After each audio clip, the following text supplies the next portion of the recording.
नमस्कार विद्यार्थी मित्र मैत्रिणींनो, आपण बघितलं 2025 पासून एमपीएससी ने पण एमपीएससीचा जो अभ्यासक्रम आहे तो पूर्णतः यूपीएससीच्या धर्तीवर केलेला आहे।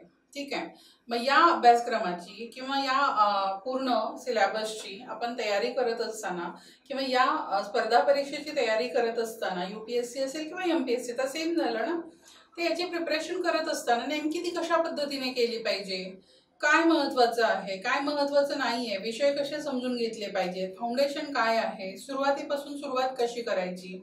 बरेच विद्यार्थी असं करतात की स्टेट बोर्ड वाचायला सुरुवात करतात, मॅडम आम्ही 5वी ते 12वी सगळे स्टेट बोर्ड वाचून काढले, पण काय कळलं त्याच्यामधून? आधीही शाळेत असताना आपण वाचलेतच, बरोबर, 11वी 12वीला पण वाचलेतच। जे आर्ट्स बॅकग्राऊंडचे विद्यार्थी असतील की जे किंवा जे सायन्स बॅकग्राऊंडचे विद्यार्थी असतील ते काय करतात, सायन्सचे पुस्तकं वाचलेलीच असतात, पण नेमकं काय घ्यायचं आहे त्यामधून, कशा प्रकारे प्रिपरेशन करायची आहे, आता सुरुवातीला ते पुस्तकं वाचताना तुम्हाला कसं समजून घ्यायचं आहे हे खूप जास्त महत्त्वाचं आहे। म्हणजेच काय आहे, तुमचं फाउंडेशन। ठीक आहे, तर मुळात आपला जो पाया आहे, अभ्यासाचा पाया कसा भक्कम बनवता येईल, कशा प्रकारे आणि तो का गरजेचा आहे। बघा, मुद्दा लक्षात घ्या, जेव्हा ऑब्जेक्टिव्ह एक्झाम असते तेव्हा तुम्हाला पाठांतर जास्त आहे आणि ते पाठांतर करून तुम्ही गोल करून आलात बरोबर की चूक, विषय संपला। इथे तसं नाहीये, इथे तुम्हाला विषय समजून घ्यायचा आहे। विषय समजून घेतल्यानंतर त्याच्यावर येणारे अप्लाइड क्वेश्चन्स तुम्हाला लिहायचे आहेत। जर एखादा टॉपिक तुम्हाला व्यवस्थित माहित नसेल तर प्रश्न लिहिणं डिफिकल्ट असतं आणि तो टॉपिक तो विषय कशा पद्धतीने आपण समजून घेतला पाहिजे, त्याचा अभ्यास कसा केला पाहिजे, सुरुवात कुठून केली पाहिजे, या सगळ्या मुद्द्यांवर आज आपण डिस्कस करणार आहोत। आणि याच टॉपिकचं आपलं नाव काय आहे मग, वर्णनात्मक पॅटर्न मध्ये फाउंडेशनचे महत्त्व। बघा, आता याआधी आपण समजून घेऊ की फाउंडेशन म्हणजे काय। तुम्हाला दिसलं असेल की मी एक शिवाजी महाराजांचा एक फोटो लावलेला आहे आणि इकडे एक इमारत आहे, यामधून थोडीशी बेसिक आयडिया तुम्हाला आली असेल। ठीक आहे, की पाया किंवा फाउंडेशन म्हणजे मला काय म्हणायचं आहे। बघा, शिवाजी महाराजांचं उदाहरण जर आपण घेतलं तर यांच्या गुरु ज्या होत्या त्या त्यांच्या मातोश्री होत्या, जिजामाता, बरोबर। दुसरं त्यांचे वडील शहाजीराजे, या दोघांनीच लहानपणापासून शिवाजी महाराजांवर अशा प्रकारे संस्कार केले किंवा अशा प्रकारे त्यांना स्वराज्याचं बाळकडू पाजलं, अशा प्रकारे प्रशिक्षित केलं की त्यांनी एवढ्या मोठ्या स्वराज्याची स्थापना केली। ठीक आहे, त्यांना मानसिक दृष्ट्या असेल किंवा शारीरिक दृष्ट्या असेल खूप कणखर बनवण्याचं काम केलं जिजाऊंनी, पण त्या नेहमी त्यांच्या पाठीशी उभ्या राहिल्या, एक मॉरल सपोर्ट म्हणून, राईट। या पद्धतीनेच म्हणजे त्यांचा पाया किती मजबूत होता लक्षात घ्या आणि त्यामुळे ते खूप स्ट्रॉंगली पुढे जाऊ शकले, त्यांचा फोकस खूप क्लिअर होता। दुसरं उदाहरण आहे बिल्डिंगचं। बिल्डिंगला बघा, बिल्डिंग कुठलीही बिल्डिंग बांधताना आपण त्याचा पाया जितका मजबूत आणि स्ट्रॉंग करू तितकं त्याचं लाईफ जास्त असतं, तितकी त्याची उंची जास्त असते आणि तितकी ती स्ट्रॉंग पद्धतीने उभी राहते, बरोबर आहे ना। जर हा तुमचा पायाच कच्चा असेल तर ती बिल्डिंग उभी राहील का, फार काळ टिकणार नाही। ठीक आहे, अशा पद्धतीनेच बघा, आपल्याला अभ्यास करत असताना स्पर्धा परीक्षांची तयारी ही एक तुमची लॉंग जर्नी आहे। ठीक आहे, मोठा प्रवास असतो, कॉलेज लाईफ सारखं इथे नाहीये। इथे कसं आहे, तुम्हाला अभ्यास करत असताना 1 महिना अभ्यास केला, परीक्षा आली की आणि पास झालो असं नाही होणार आहे। किमान तुम्हाला 2-2.5 वर्ष रिगोरस एफर्ट्स घेणं गरजेचं आहे, कन्सिस्टंट एफर्ट्स घेणं गरजेचं आहे, हार्डवर्क मस्ट आहे, पण तेही हार्डवर्क विथ स्मार्ट स्ट्रॅटेजी। ठीक आहे, स्मार्ट स्ट्रॅटेजीने ते तुम्ही केलं पाहिजे। मग ते कशा प्रकारे आपण केलं पाहिजे, कसा अभ्यास केला पाहिजे, मग फाउंडेशन कसं असलं पाहिजे। बघा, तर स्पर्धा परीक्षेच्या दृष्टीने फाउंडेशन म्हणजे काय आहे, तर तुम्हाला प्रत्येक विषयाची व्यवस्थित ओळख करून घ्यायची आहे, प्रत्येक विषयाची व्यवस्थित ओळख करून घ्यायची आहे। म्हणजे कसं, बघा, हिस्ट्री असेल, जिओग्राफी, पॉलिटी, इकॉनॉमी, विषय बदललेत का, नाही। शालेय जीवनात जे स्टेट बोर्ड आपण आजही वाचतोय ते स्टेट बोर्ड तिथेही वाचलेले आहेत। मग आपण आधी स्टेट बोर्ड जर वाचले आणि ते विषय स्टोरी टाईप समजून घेतले, एक त्या प्रत्येक विषयाचा एक फ्लो आहे, लक्षात घ्या। म्हणजे हिस्ट्री असेल ती हिस्ट्रीच आहे, गत काळात घडलेली। पॉलिटी असेल तरीही आपण पॉलिटी सुद्धा ऐतिहासिक पार्श्वभूमीपासून वाचतो आत्तापर्यंत, बरोबर, म्हणजे पुन्हा शेवटी इतिहासच झाला राज्यशास्त्राचा। पुढचा आहे इकॉनॉमी। इकॉनॉमी हा विषय ही बघा, आपण ऐतिहासिक पार्श्वभूमीपासूनच घेतो आतापर्यंत, फ्लो आहे की नाही एक विषयाला, म्हणजे पुन्हा इतिहासच झाला। अशा प्रकारे आपण प्रत्येक विषयाचा भूतकाळ जाणून घेऊन मग त्याचा वर्तमान परिप्रेक्ष्य काय आहे आणि त्याचं फ्युचर डेव्हलपमेंट काय असू शकते हे आपल्याला कळणार आहे. यासाठी गरजेचं काय आहे? पार्श्वभूमी, प्रत्येक विषयाची पार्श्वभूमी आणि प्रत्येक विषय समजून घेणे, त्या विषयाचा फ्लो समजून घेणे.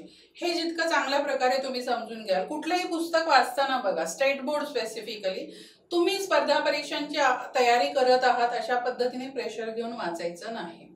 तर तुम्हाला इतिहासाची पूर्ण स्टोरी जाणून घ्यायची, तुमचा स्वतःचा इतिहास जाणून घ्यायचा, अशा पद्धतीने ते वाचा. तुम्हाला राज्यशास्त्र वाचायचं आहे तर आपलं राज्यशास्त्र किंवा आपली राज्यघटना काय आहे, कशी आहे, मला एक नागरिक म्हणून समजून घ्यायचं आहे, अशा पद्धतीने ती आधी समजून घ्या. ठीक आहे. जेव्हा तुम्ही हे विषय चांगल्या पद्धतीने समजून घ्याल तेव्हाच तुम्हाला प्रिपरेशन करायला सोपं जाणार आहे. पुढचा मुद्दा आहे बघा, संकल्पनात्मक स्पष्टता. आता कन्सेप्च्युअल क्लॅरिटी. जेव्हा आपण एखादा विषय समजून घेण्याचा प्रयत्न करतो तेव्हाच आपल्याला त्यात असणाऱ्या ज्या संकल्पना आहेत त्या चांगल्या पद्धतीने उमगायला लागतात. बरोबर आहे ना? म्हणजे एखादा विषय जर तुम्हाला समजलाच नाही, तुम्ही फक्त वाचताय 18 तास बसून वाचतो मॅडम, आम्ही लायब्ररीमध्ये 18 तास अभ्यास करतोय मागच्या 3 ते 4 वर्षांपासून, एकही प्रिलिम पास नाही होऊ शकलो. माहितीये का तुम्हाला? माहितीये का होतं असं? का घडतं? कारण आपण अभ्यास आणि परीक्षा याचं ओझं डोक्यावर घेऊन अभ्यास करतो. हे करायचं नाही. ठीक आहे. त्यामुळे ते विषय समजून घ्यायचे, त्यातल्या संकल्पना समजून घ्यायच्या व्यवस्थित. पुढचा मुद्दा आहे अप्रोच बिल्डिंग. अप्रोच बिल्डिंग म्हणजे काय आहे की तुम्हाला बघा, विषय तेच आहेत, तुम्हाला हे समजून घ्यायचं आहे पुढच्या टप्प्यामध्ये की यूपीएससीला नेमकं काय अपेक्षित आहे, एमपीएससीला नेमकं काय अपेक्षित आहे, म्हणजे आयोगाच्या रिक्वायरमेंट काय आहेत त्या विषयाचा आपण अभ्यास करून आपल्याला नेमकं काय म्हणून त्यांना घडवायचं आहे, त्यामधून आपल्याला काय समजलं पाहिजे अशी अपेक्षा आहे. हे कुठून कळू शकतं बघा अप्रोच बिल्डिंग? तर हे तुम्हाला कळू शकतं सिलेबस आणि पीवायक्यू या दोन्हीचा अनालिसिस. हे जितके डीप पद्धतीने कराल ना तुम्ही, जितकं डीप अनालिसिस कराल तितकं तुमचं अप्रोच बिल्डिंग स्ट्रॉंग होणार आहे. ठीक आहे. आता हे 3 मुद्दे तर आम्ही करतोय. पुढचा मुद्दा काय आहे फाउंडेशन मधला? योग्य मार्गदर्शन आणि प्रभावी रणनीती. योग्य मार्गदर्शन का बरं? कारण आपण बऱ्याच गोष्टी करत असतो पण आपण माणसं आहोत, लक्षात घ्या. आपल्याला कोणीतरी ना हे तुझं बरोबर आहे किंवा हे तू योग्य करतोयस असं म्हटलं की अजून जास्त उत्साह निर्माण होतं की नाही. म्हणजे तुम्हाला मॉरल सपोर्टची गरज असते, तुम्हाला दिशा देणारा एक व्यक्ती हवा असतो. तुम्ही केलेल्या जे काही काम करताय किंवा जो काही अभ्यास करताय त्याला एक शिक्कामोर्तब करणारं कोणीतरी पाहिजे असतं. बरोबर आहे ना? त्याशिवाय आपल्याला तो कॉन्फिडन्सच येऊ शकत नाही. त्यामुळे तुम्हाला योग्य मार्गदर्शन घेणं सुद्धा तितकंच जरुरी आहे. पुढचा मुद्दा आहे इफेक्टिव्ह स्ट्रॅटेजी. म्हणजे कसं आहे, आपण योग्य मार्गदर्शन घेतोय, राईट ट्रॅकने आपण चाललो आहोत आणि प्लस आपण जे डेली शेड्यूल असेल किंवा प्रत्येक विषयाची जी स्ट्रॅटेजी असेल ती आपण प्रॉपर योग्य पद्धतीने करत आहोत.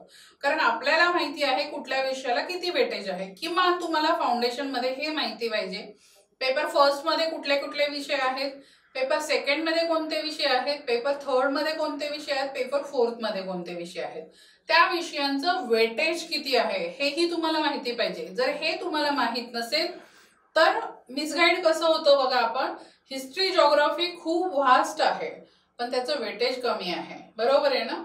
पण आपण काय करतो, हिस्ट्री जिओग्राफी मोठं आहे, मला हिस्ट्री वाचायला 4 महिने लागतील, जिओग्राफीला 4 महिने लागतील, इंडियन सोसायटीला मॅडम मी 1च महिना देतो. बघा कशी फसगत झाली की नाही? कारण जो विषय आपल्याला कमी अभ्यास करून जास्त मार्क्स देऊ शकतो त्याला आपण फोकस केलं पाहिजे. बरोबर आहे ना? पण तसं घडत नाही. म्हणून तुम्हाला या गोष्टींची क्लॅरिटी तितकीच गरजेची आहे. ठीक आहे. आता या फाउंडेशनचे बघा मेन पिलर कोणकोणते आहेत जर आपण बघितलं, माहिती, ज्ञान आणि कौशल्य. कशाची माहिती असली पाहिजे आम्हाला, नेमकं कशाचं ज्ञान असलं पाहिजे आणि नेमकी कोणती कौशल्य मी आत्मसात केली पाहिजेत. ठीक आहे. आपल्याला फाउंडेशन मजबूत करायचंय ना आपलं प्रिपरेशनचं. कुठल्याही प्रकारे आपल्याला पहिल्या प्रयत्नामध्ये पोस्ट घ्यायची आहे. तर त्यासाठी आपला पाया मजबूत पाहिजे. आणि त्या पाया मजबूत करण्यासाठी आपल्याला काही काही गोष्टींची माहिती असणं गरजेचं आहे, काही गोष्टींचं ज्ञान असणं गरजेचं आहे आणि काही गोष्टींचं कौशल्य आत्मसात करणं गरजेचं आहे. अशा कोणत्या गोष्टी आहेत, कोणी सांगू शकेल का मला? चला बरं, मला कमेंट बॉक्स मध्ये सांगा. पटापट लिहा. बघा, माहिती तुम्हाला कोणत्या गोष्टीबद्दल असली पाहिजे? सगळ्यात पहिल्यांदा परीक्षेच्या पॅटर्न बद्दल, म्हणजे स्वरूप. परीक्षेचं स्वरूप कसं आहे? डिस्क्रिप्टिव्ह आहे, ऑब्जेक्टिव्ह आहे, सिलेबस काय आहे, कोणकोणते पेपर असतात, कुठले कुठले पेपर अनिवार्य आहेत, कुठले कुठले पेपर कमी आहेत, अर्हताकारी आहेत, हे तुम्हाला माहिती पाहिजे.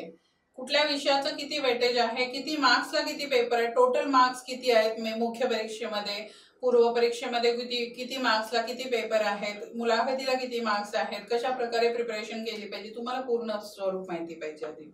म्हणजे कसं झालं बघा, एखाद्या प्रवासाला निघताना आपण 4 दिवसाची 8 दिवसाची ट्रिप असते, पण 6 महिने रिसर्च करतो, बरोबर आहे ना? पण हा आपल्या करिअरचा प्रश्न असतो. ठीक आहे, आपली लाईफ जर्नी सगळी याच्यावर डिपेंड असते, तरीही आपण एवढे एफर्ट्स घेत नाही.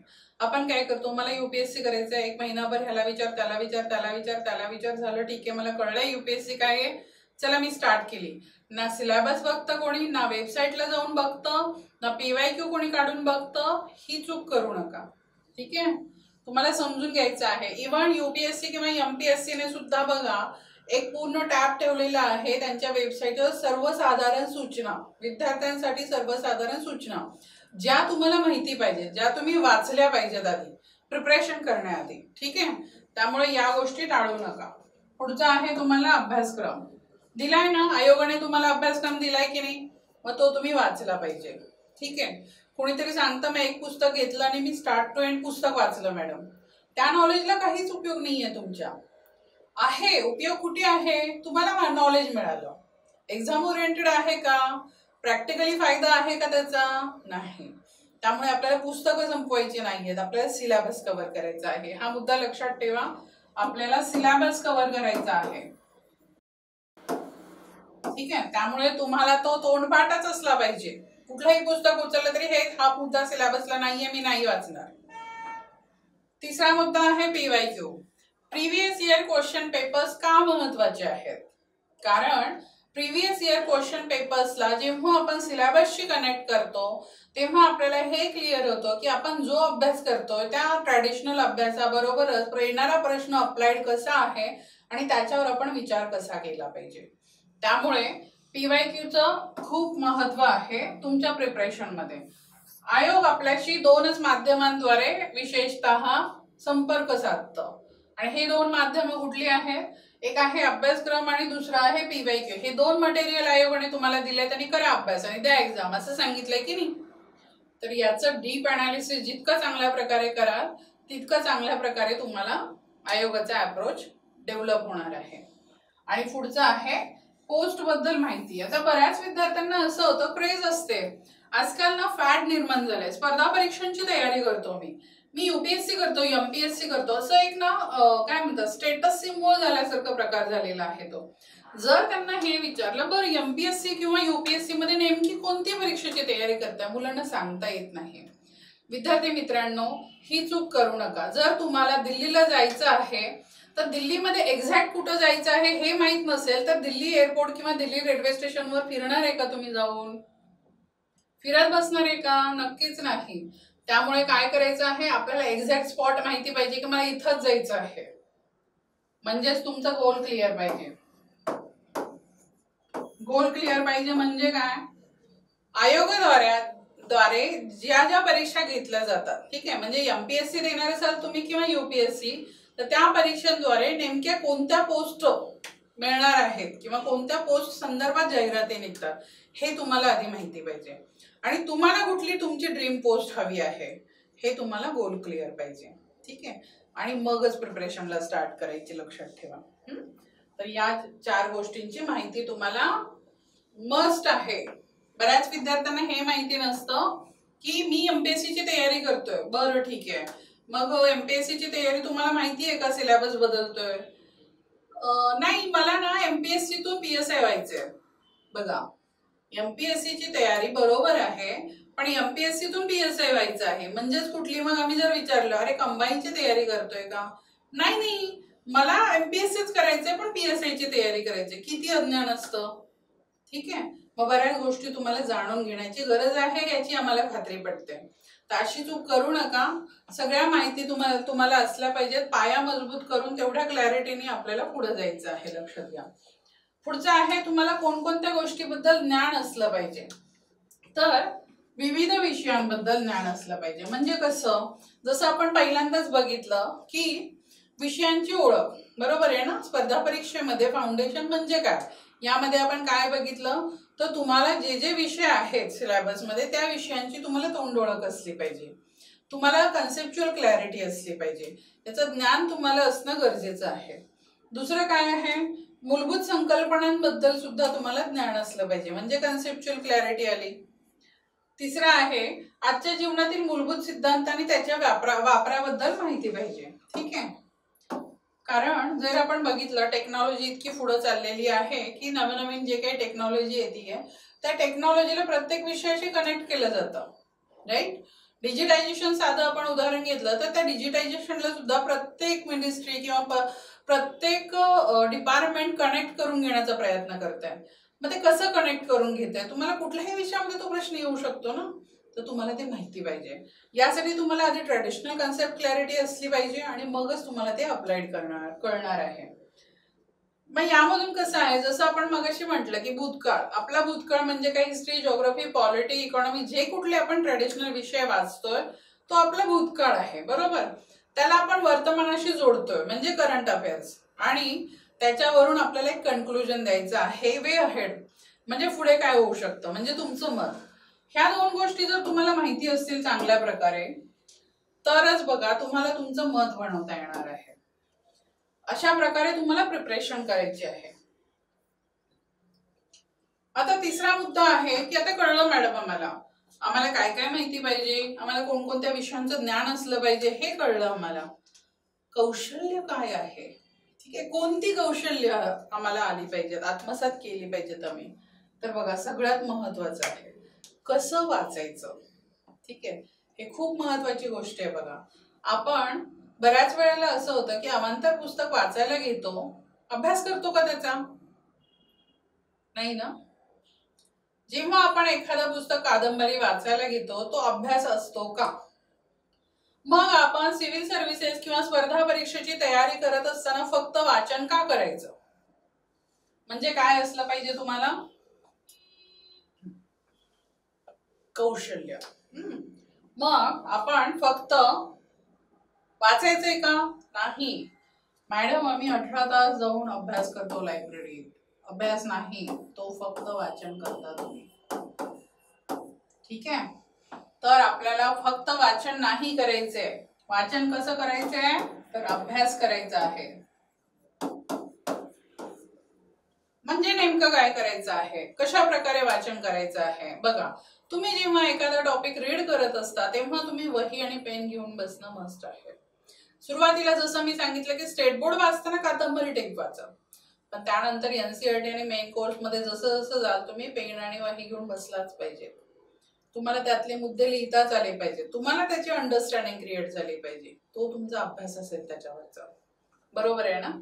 पेपर वाचतोच आपण, पेपर वाचणं आणि एखाद्या आर्टिकलवर आपण अभ्यास करणं फरक आहे ना.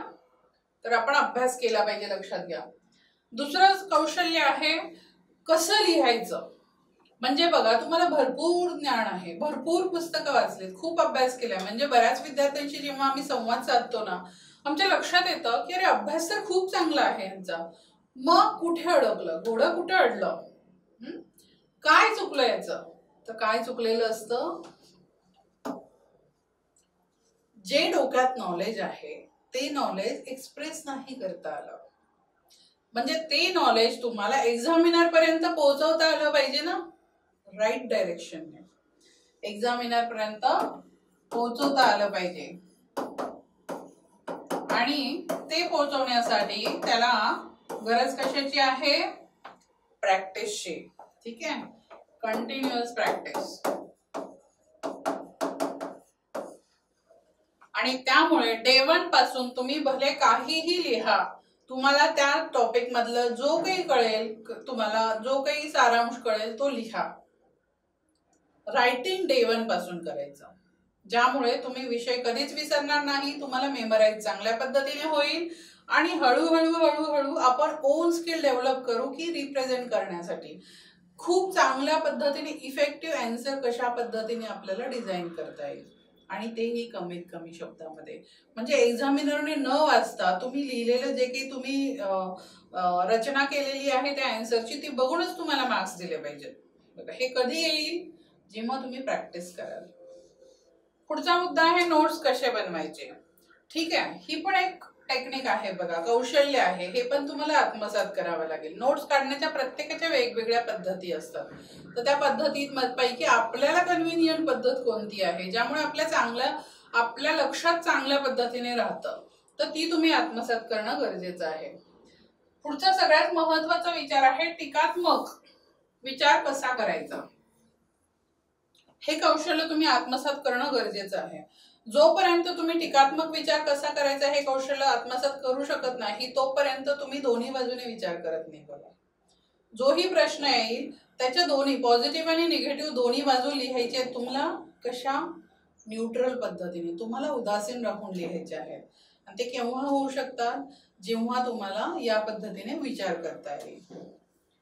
समतोल मत कसं तयार करावे, सेम आहे बघा. समतोल मत कशा पद्धतीने तयार करता येईल, तर तुम्हाला दोन्ही अँगल माहिती पाहिजेत.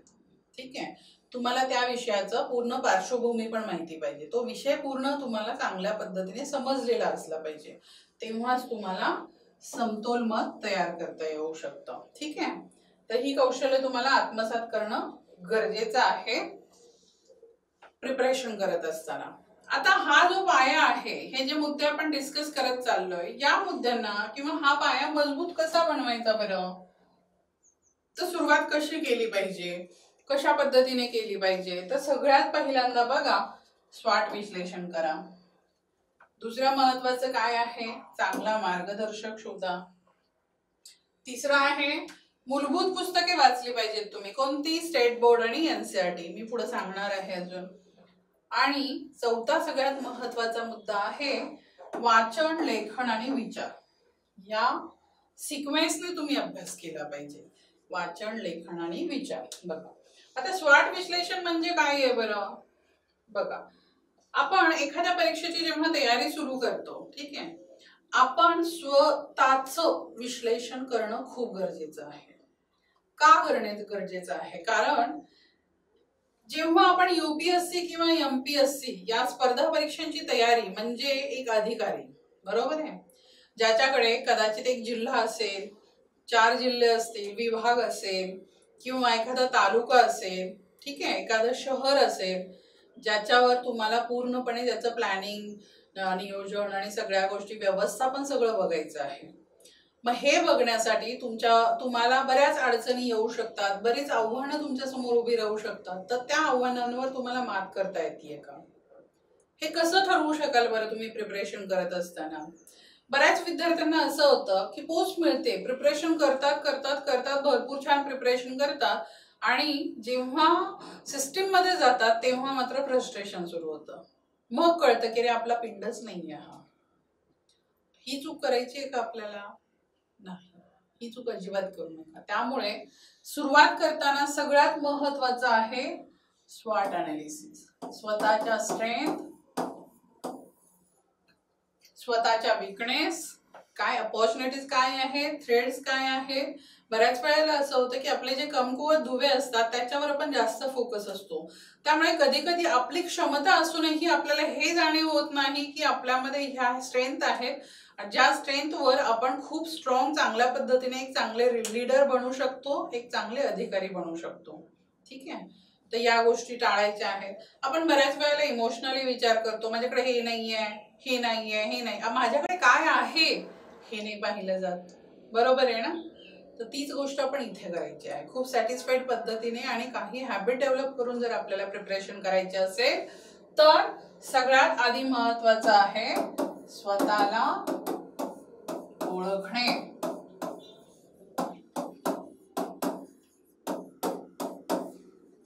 मानसिक दृष्ट्या आपण किती स्ट्रॉंग आहोत, शारीरिक दृष्ट्या आपली हेल्थ किती. मुलं काय करतात, 18 आणि 20 तास अभ्यास लायब्ररीत करणं म्हणजे आपण UPSC किंवा MPSC पास होऊ हा क्रायटेरिया लावतात. असं अजिबात नाही, लक्षात घ्या. तुम्हाला तिन्ही गोष्टी महत्वाच्या आहेत प्रिपरेशन मध्ये. लॉंग टर्म जर्नी आहे, त्यामुळे सगळ्यात महत्वाचा अभ्यास तर आहेच. दुसरं आहे तुमचा मानसिक कणखरपणा. आलेले जे काही आव्हानं आहेत त्याला तुम्ही चॅलेंज म्हणून कशा प्रकारे स्वीकारून जे काही संकट आलेले आहेत त्याला तुम्ही सॉल्व्ह करताय. तिसरं महत्वाचं आहे तुमची फिजिकल हेल्थ, तुमचं आरोग्य. या तिन्ही गोष्टीचा सुवर्ण मध्य साधून तुम्हाला प्रिपरेशन करायची आहे. कुठल्याही प्रकारे एका गोष्टीमुळे दुसऱ्यावर इम्पॅक्ट नाही झाला पाहिजे. तसा झाला तरी तो इनडायरेक्टली इम्पॅक्ट तुमच्या अभ्यासावर होतो, ज्यामुळे तुमचा अभ्यास होणार नाही. तुम्ही आजारी पडला, नाही होणार अभ्यास. होतं का? नाही होत. मी इमोशनली मला खूप वाईट वाटतंय आज, मला माझा मित्र हा असा म्हणाला, मला खूप दुःख झालं, मला शिक्षक असं म्हणाले, किंवा त्याने जाताना असं बघितलं पण बोललाच नाही माझ्याशी, मला खूप वाईट वाटलं. 2 तास गेले ना, पुढचे गेले की नाही 2 तास. करायचे का आपल्याला? आपण इथे कशासाठी आलो आहोत? क्लॅरिटी असली पाहिजे. आणि ती क्लॅरिटी कुठून येणार आहे? स्वॉट अनालिसिस मधून, लक्षात घ्या. त्यामुळे ते मस्ट आहे. पुढचा मुद्दा काय आहे? मार्गदर्शक. चांगला मार्गदर्शक शोधा. ठीक आहे, जो मार्गदर्शक तुम्हाला प्रॉपर तुमच्या डे 1 पासून शेवटपर्यंत तुम्हाला साथ देणारा असला पाहिजे. सगळ्यात महत्वाचं बघा, साथ देणारा असला पाहिजे. दुसरं असं आहे की तो तुमचा मॉरल सपोर्ट असला पाहिजे. तुमचं आणि तुमच्या मार्गदर्शकाचं नातं हे विश्वासाचं असलं पाहिजे. तुमचा त्याच्यावर स्ट्रॉंग विश्वास असला पाहिजे आणि तोही तितकाच विश्वासास पात्र असला पाहिजे. बघा, तिसरं असं आहे, तो कोणीही असू शकतो. बघा, मार्गदर्शक हा तुमचे आई वडील असू शकतात, तुमचे बहीण भाऊ असू शकतात, तुमचे शिक्षक असू शकतात. ठीक आहे, आणि स्पर्धा परीक्षेमधला गुरु पण असू शकतो, तो एखादा अधिकारी असू शकतो, कुणीही मार्गदर्शक असू शकतो तो. पण तुमचा त्याच्यावर विश्वास पाहिजे, तरच तुम्हाला तो राईट डायरेक्शनने जातोय आपण याची खात्री पटेल. दुसरी गोष्ट अशी आहे की तुम्ही जर कधी ट्रॅक चुकला तर तो ट्रॅकवर आणणारा असला पाहिजे, तुमचा कान पकडणारा सुद्धा असला पाहिजे. इतका स्ट्रॉंग मार्गदर्शक पाहिजे तुमचा. तिसरी गोष्ट अशी आहे की त्याने कंटिन्युअस तुमचं मूल्यांकन केलं पाहिजे. बघा, सगळ्यात महत्वाची गोष्ट आहे स्पर्धा परीक्षांमध्ये मूल्यांकन. तुमचं कंटिन्युअस मूल्यांकन. वर्ष 2-2 वर्ष विद्यार्थी अभ्यास करतात, अभ्यास करतात, अभ्यास करतात, अभ्यास करतात, कधीही एक आन्सर लिहित नाहीत. लिहित असेल सॉरी लिहिलं असेल तर कधीही ते चेक करून घेत नाहीत.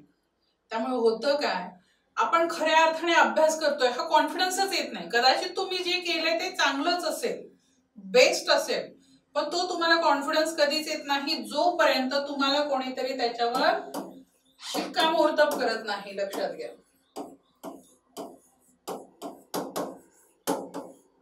म्हणजे आपल्याला ना आधीपासून इमोशनल प्राणी असतो बघा आपण, आपल्याला आधीपासून ही लहानपणापासून सवय असते की कोणीतरी थाप मारणे पाठीवर, शाब्बासकीची.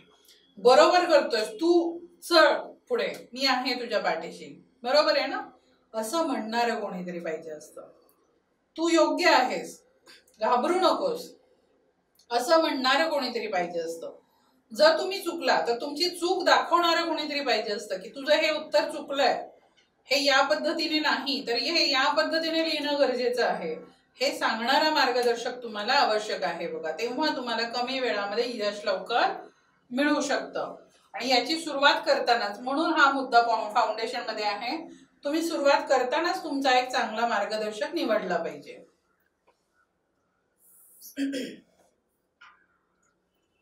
पुढचा सगळ्यात महत्वाचा मुद्दा की राज्य मंडळ आणि एनसीईआरटीची पुस्तकं तुम्ही वाचली पाहिजेत. आता राज्य मंडळ म्हणजे कोणती? शालेय पुस्तकं. आता मग सगळ्याच विषयांची 5वी ते 12वी पुस्तकं सगळीच वाचायची आहेत का? तर नाही. यासाठी तुम्हाला तुमचे मार्गदर्शक चांगल्या पद्धतीने गाईड करते. यामध्ये कसं आहे की जेव्हा आपण स्टेट बोर्ड म्हणजे भले तुम्ही UPSC ची प्रिपरेशन करत असाल, बरेच विद्यार्थ्यांचं असं असतं की मी UPSC ची प्रिपरेशन करतोय मॅडम किंवा मी MPSC ची करतोय, पण मग मी जर मराठीमधून प्रिपरेशन करतोय तर मी फक्त शालेय पुस्तकं वाचू का? बघा मुद्दा. किंवा काही विद्यार्थ्यांचं असं होतं की मॅडम NCERT मी मराठीतून वाचू का? माझा इंग्लिशचा थोडा प्रॉब्लेम आहे. बघा, एवढ्या मोठ्या पोस्टवर आपण जाणार आहोत, ज्याची प्रिपरेशन करतोय, ज्याची स्वप्न बघतोय, एक जिल्हाधिकारी होण्याचं स्वप्न बघतोय आपण, आणि आपल्याला NCERT वाचण्याची भीती वाटते इंग्लिशमध्ये. पटतंय मुद्दा? यासाठी तुम्ही जर अवघड वाटत असेल, ठीक आहे, सुरुवात आहे आपली, तर सुरुवातीला तुम्ही काय केलं पाहिजे? तुम्ही विषय स्टेट बोर्ड मधून समजून घ्या. बरेच शिक्षक तुम्हाला सांगत नाहीत स्टेट बोर्ड वाचण्यासाठी जर तुम्ही UPSC ची प्रिपरेशन करत असाल तर. पण मी हे फॉर्मली सांगते, याचं रिझन हे आहे, जर तुम्ही मराठी मीडियम मधून प्रिपरेशन करत असाल आणि आधी तुमचं शालेय शिक्षण सगळं मराठीतून झालं असेल, तर ते विषय हिस्ट्री असेल, जिओग्राफी, सायन्स असेल किंवा इकॉनॉमी, व्हॉटएव्हर जो विषय असेल, तो विषय सर्वाधिक चांगल्या पद्धतीने तुम्हाला स्टेट बोर्ड मधून कळेल आधी. त्या विषयामधल्या काही कन्सेप्ट क्लिअर होतील आणि मग NCERT कडे जा. बघू बरं कशी अवघड जाते NCERT. तुम्ही NCERT वाचणं मस्ट आहे. UPSC करत असाल तर स्पेसिफिकली ती इंग्लिश मधूनच वाचणं गरजेचं आहे. तेवढी इंग्लिश आपल्याला आलीच पाहिजे, कारण जर आपण मराठी मीडियम मधून प्रिपरेशन करत असेल तरीही तुम्हाला प्रश्न मराठीतून येणार नाहीत, लक्षात घ्या. प्रश्न हे हिंदी आणि इंग्लिश मधून येणार आहेत. स्पेसिफिक UPSC सांगते मी, ठीक आहे. त्यामुळे तुम्ही NCERT ही इंग्लिश मधून ऍज इट इज ओरिजिनल वाचल्या पाहिजे, ठीक आहे. कुणीतरी ट्रान्सलेशन केलंय, त्याला समजलं तसं ट्रान्सलेट केलंय ना त्याने. एका व्यक्तीने केलेल्या ट्रान्सलेशनला तुम्ही कसं काय शिक्कामोर्तब करताय बरोबरच आहे? करू शकता का? नाही ना. कशाला स्वतःचं नुकसान करून घेताय मग? कंपल्सरी इंग्लिश मध्ये NCERT रीड करायचे आहे आणि स्टेट बोर्डचे मराठी मीडियम मधले पुस्तकं वाचायचे आहेत. ते वाचल्यामुळे आपल्याला तो विषय चांगला उमगतो आणि मग NCERT अवघड जात नाही. आणि गेली तरी डिक्शनरी घेऊन वाचा, तुम्हाला त्या टर्म्स माहित असणं गरजेचं आहे. त्यामुळे पुस्तकं ही ओरिजिनल वाचायची आहेत. हेच तुमचं फाउंडेशन आहे, लक्षात घ्या. आता सगळ्यात महत्वाचा मुद्दा, आपण वाचन लेखन कशा पद्धतीने केलं पाहिजे, का केलं पाहिजे हे पाहिलं. आता तिसरा मुद्दा आहे विचार. आता बघा, तुम्ही जे काही वाचताय एक सिक्वेन्स असला पाहिजे की मी रीडिंग केलं, मी आता स्टडी रूम मध्ये बसलोय, मी रीडिंग केलं, मी जो चॅप्टर वाचला तो मी लिहिला, पण बरोबर लिहिला, संपला माझा चॅप्टर. स्टडी संपला का तुमचा? नाही. बऱ्याच विद्यार्थ्यांचं असं होतं, इथंच अभ्यास संपतो, वाचला संपलं. बऱ्याच विद्यार्थ्यांचं असं होतं, वाचला आणि नोट्स काढले मी माझ्या पद्धतीने, संपला. नो, असं करू नका. तिसरा महत्वाचा मुद्दा आहे विचार, चिंतन. म्हणजेच काय म्हणतो आपण याला? रिव्हिजन. दुसऱ्या भाषेमध्ये चिंतन. तर का महत्वाचं आहे हे चिंतन? समजा मी 1857चा उठाव वाचला, बरोबर. 1857च्या उठावाची कारण काय आहेत, कुठे कुठे घडला, नेतृत्व कुणी केलं, दाबला कुठल्या कुठल्या इंग्रज रेसिडेंटने, ठीक आहे, हे पाहिलं. त्याच्यानंतर मला त्याचे परिणाम काय होते हेही माहिती आहे मॅडम, अख्खं माहिती आहे, पाठ आहे मला. प्रश्न येणार आहे का असा? UPSC किंवा MPSC स्पर्धा परीक्षांची तयारी करतो आपण, प्रश्न हे येणार आहेत का? नाही. म्हणजे तुम्ही वाचलं, तुम्ही ते लिहिलं, तुम्हाला समजला विषय, हे गरजेचं पण आहे, लक्षात घ्या. पण याच्यावर आता तुम्हाला विचार करायचा, चिंतन करायचंय. कसं? तर तुम्हाला शांत बसून हा विचार करायचा आहे, खरंच 1857चा उठाव हा एक राष्ट्रीय संग्राम होता का? म्हणू शकतो का आपण राष्ट्रीय संग्राम? यासाठी तुम्हाला काही मुद्दे काढावे लागतील, ठीक आहे. नाही काढता आले, पुन्हा रिपीट वाचा. म्हणजे याचा अर्थ तुमचा अभ्यास झाला नाहीये, तुम्हाला तो टॉपिक समजला नाहीये, लक्षात घ्या, ठीक आहे. तुम्हाला एक स्टेप अहेड जाऊन विचार करायचा आहे आणि तो खूप महत्वाचा आहे. तुम्ही आधी जे काही वाचलेलं आहे त्याचे डोळे बंद करून रिव्हिजन करा की मी या चॅप्टर मध्ये काय काय वाचलं. पहिली स्टेप, बरोबर, तुम्हाला त्या स्टेप्स कळल्या.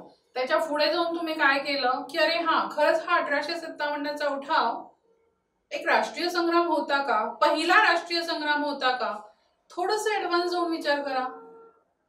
प्रश्न तसाच येणार आहे ना UPSCला, राईट? तर त्या पद्धतीने तुमची थॉट प्रोसेस काम करणं गरजेचं आहे. आणि या स्टेप पर्यंत जेव्हा तुम्ही याल, तुमचं फाउंडेशन मजबूत झालेलं असेल. लक्षात घ्या, जेव्हा तुमची थॉट प्रोसेस काम करायला लागेल, म्हणजे तुमची कन्सेप्ट क्लॅरिटी, पहिला विषयांची ओळख झाली, मग कन्सेप्ट क्लॅरिटी झाली, आणि पुढे काय झालेलं आहे, रायटिंग स्किल आपण डेव्हलप करण्याचा प्रयत्न करतोय, आपण नोट्स काढण्याचा प्रयत्न करतोय, आणि लास्ट स्टेप काय आहे, थॉट प्रोसेस. विचार, चिंतन, मनन त्या गोष्टींवर करून आम्ही थोडासा ऍडव्हान्स लेवलला जाऊन विचार करतोय त्याच्यावर, बरोबर आहे ना, आणि स्वतःची समतोल मतं बनवण्याचाही प्रयत्न करतोय. हा अप्रोच डेव्हलप झाला की मग तुम्ही सिलेबस नुसार अभ्यास करायचा आहे. ठीक आहे, मग तुम्ही सिलेबस नुसार अभ्यास करायचा आहे. लक्षात घ्या, या प्रोसेसला तुम्हाला जास्तीत जास्त 2 ते 2.5 महिने मिळणार असतात, आणि त्या 2 ते 2.5 महिन्यांमध्ये जास्तीत जास्त 3 महिन्यांमध्ये तुम्ही ही प्रोसेस फाउंडेशनची कंप्लीट करून तुम्ही मेन मुख्य परीक्षेचा सिलेबस घेऊन त्या पद्धतीने अभ्यास करणं गरजेचं असतं. काय हे फाउंडेशन गरजेचं आहे तुम्हाला कळलं, ते विषय समजले, कन्सेप्ट क्लिअर झाल्या तरच तुम्हाला ऍडव्हान्स पद्धतीने विचार करता येणार आहे. ठीक आहे, आणि मगच तुम्ही मुख्य परीक्षेच्या प्रिपरेशनला सुरुवात करायची आहे. अशा पद्धतीने बघा, आपण आज पूर्ण पाहिलेलं आहे की वर्णनात्मक पॅटर्न मध्ये फाउंडेशनला काय इतकं इम्पॉर्टन्स आहे. ठीक आहे, का आपल्याला जितकं मजबूत फाउंडेशन असेल तितकी चांगली पोस्ट मिळणार आहे बघा. ठीक आहे, या टॉपिक बद्दल किंवा या विषयासंदर्भात किंवा या विषया व्यतिरिक्त सुद्धा तुमच्या काही शंका कुशंका असतील तर नक्कीच आम्हाला कमेंट बॉक्समध्ये कमेंट करा किंवा खाली दिलेल्या नंबर्सवर आमच्याशी संपर्क करू शकता. धन्यवाद.